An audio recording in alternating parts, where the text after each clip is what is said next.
شروع اللہ کا نام لے کر جو بڑا مہربان نہایت رحم والا ہے۔ بے شک ایمان والے کامیاب ہو گئے جو نماز میں عجز و نیاز کرتے ہیں اور جو بیہودہ باتوں سے منہ موڑے رہتے ہیں اور جو زکوٰۃ ادا کرتے ہیں اور جو اپنی شرم گاہوں کی حفاظت کرتے ہیں مگر اپنی بیویوں سے یا کنیزوں سے جو ان کی ملک ہوتی ہیں کہ ان سے تعلق قائم کرنے میں انہیں ملامت نہیں،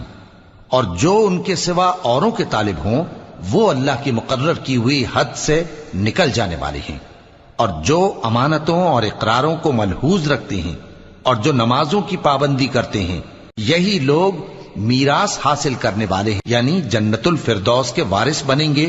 وہ اس میں ہمیشہ رہیں گے۔ اور ہم نے انسان کو مٹی کے خلاصے سے پیدا کیا ہے، پھر اس کو ایک مضبوط اور محفوظ جگہ میں نطفہ بنا کر رکھا، پھر ہم نے نطفے کا لوتھڑا بنایا، پھر لوتھڑے کی بوٹی بنائی، پھر بوٹی